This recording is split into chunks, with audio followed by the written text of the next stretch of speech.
ሁሉንም ቢያስራቸው ኢትዮጵያ ሰላም አትሆን እንዳለ ሸቤ ቢያስገባቸው። ሁለት ፈጣን መረጃዎችን ወደ እናንተ እናደርሳለን። የመጀመሪያው ዜናችን በቲክቶክ ሞን በሚል ስም የሚታወቀው ግለሰብ በቁጥጥር ስር ዋለ።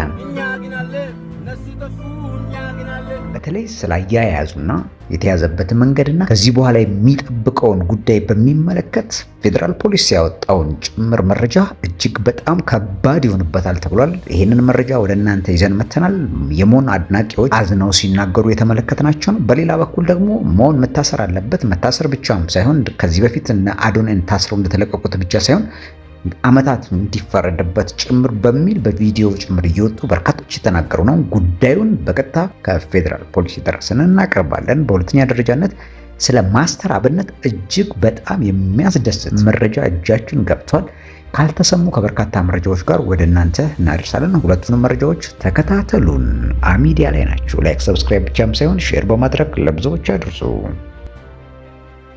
ህብረተሰቡ ባህል፣ ሞራል፣ እሴት ተቃራኒ የሆኑ መልእክቶችን በማህበራዊ ሚዲያ ሲያሰራጭ የነበረን ግለሰብ በቁጥጥር ስር መዋሉን የአዲስ አበባ ፖሊስ አሳወቀ። በማህበራዊ ሚዲያ የሚተላለፉ መልእክቶችን ተደራሽነታቸው የበዛ በመሆኑ በትውልዱ ላይ የሚያሳድሩት አዎንታዊ የሆነ አሉታዊ ተጽዕኖ ከፍተኛ መሆኑን የገለጸው የአዲስ አበባ ፖሊስ ማህበራዊ ሚዲያ በአግባብና በኃላፊነት መንፈስ ከተጠቀሙበት ትውልድን በስነ ምግባር ለማነጽ ለማጽናት ከፍተኛ አስተዋጽኦ እንደሚኖረው አመልክቷል። ነገር ግን ከዚህ በተቃራኒ የተሰለፉ አንዳንድ ግለሰቦች ለማየትና ለመስማት አጸያፊ የሆኑ የማህበራዊ ሚዲያ ይዘቶችን ሲሰሩ እንደሚታዩ ፖሊስ ገልጿል። በዚህም መሰረት ከህብረተሰቡ ባህል፣ ሞራል፣ እሴት ተቃራኒ የሆኑ መልእክቶችን በማህበራዊ ሚዲያ ሲያሰራጭ ከነበሩ ግለሰቦች አንዱ የሆነው ነዋሪነቱ በንፋስ ስልክ ላፍቶ ክፍለ ከተማ ወረዳ 6 የሚገኝ ናትናኤል ባደ ገብሬ የተባለን ተጠርጣሪ በቁጥጥር ስር መዋሉን ነው የአዲስ አበባ ፖሊስ የገለጸው። ተጠርጣሪው የማህበራዊ ሚዲያን በተለይም ዩቲዩብ እና ቲክቶክን በመጠቀም በንግግር ልቅ ጾታዊ ግንኙነት የሚያበረታታና የሚያስፋፋ አጸያፊ መልእክቶችን ሲያሰራጭ መቆየቱ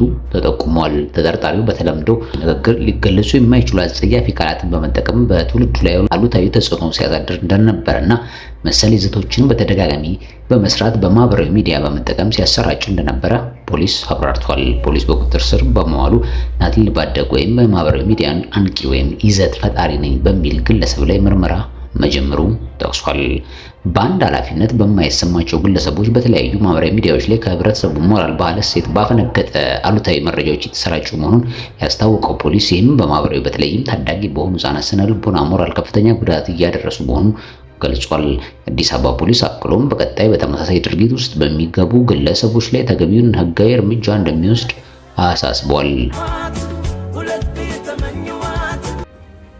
እኔ የምላችሁ ጋይስ ዛሬ እዚህ ቲክቶክ አዋርድ ምናምን ብለው የሄዱትን ሙሉ ማለት ነው አይቻለሁ። ጥሩም አለ መጥፎም አለ ደግም ሰው አለ። ግን አጠቃላይ እዛ ፕሮግራም ላይ የተሳተፉትን መንግስት ሁሉንም ቢያስራቸው ኢትዮጵያ ሰላም አትሆን እንዳለ ሸቤ ቢያስገባቸው። አሁን ተያይዘው ባርዳስ ምናምን ሊሄዱ ሲሉ ሁሉንም ሲወጡ ሸቤ ቢያስገባቸው ኢትዮጵያ ሰላም ምን ሆነ አይመስላችሁም? ለምን እንደሆነ እንጃ እንደዚህ ይሰማኛል የምር ከናዘጋጆቹ ጭምር ሁሉንም ሰብስቦ መንግስት ቢያስር እንደ ሐሳብ አጠፉም አላጠፉም። ቴንክ ዩ።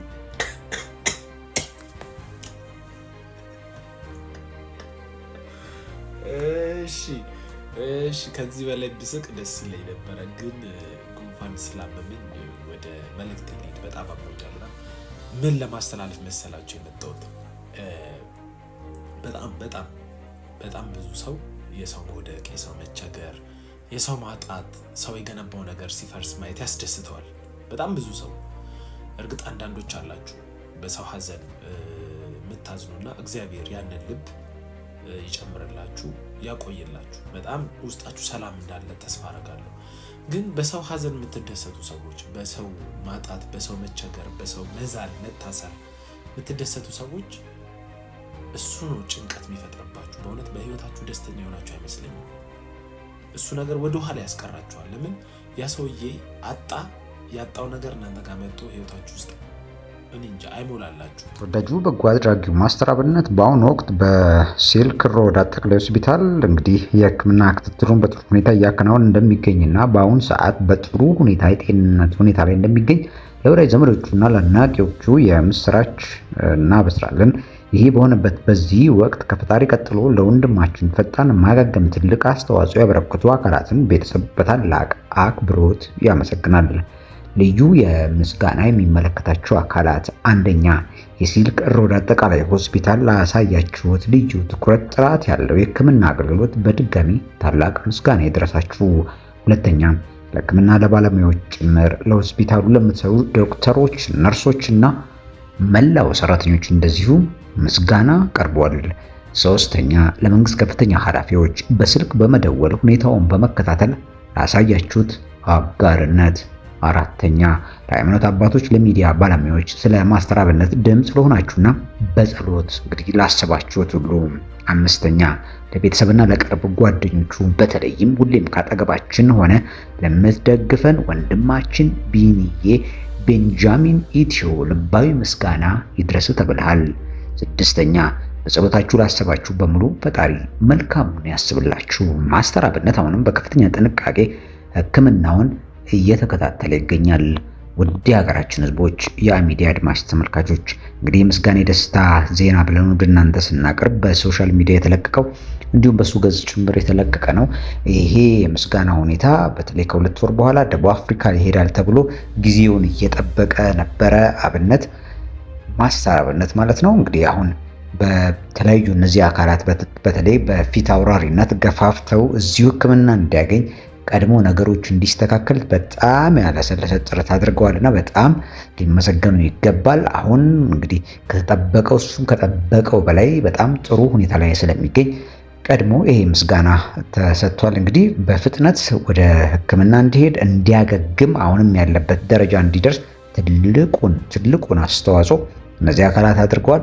በተለይ ህዝቡን እንዲያመሰግኑለት እሱም ደጋግሞ ሲናገር እንደነበረ የውስጥ ምንጮች ጠቅሰውልናል። ቲክቶከሮች እየሄዱ ነው፣ እነ ብሩክን ጨምሮ ሌሎችም ጓደኞቹ የቅርቦቹ እየሄዱ እየጠየቁት ነው። ሁሉም ሰው ሄዶ መጠየቅ ባይችልም የመንግስት ባለስልጣናትም ከፍተኛ ስልጣን ላይ ያሉ የመንግስት ባለስልጣናትም ጉዳዩን በቅርበት የተከታተሉት ነው። ይህ እጅግ በጣም ሊያስደስት እንግዲህ ይበል የሚያስብል ነው።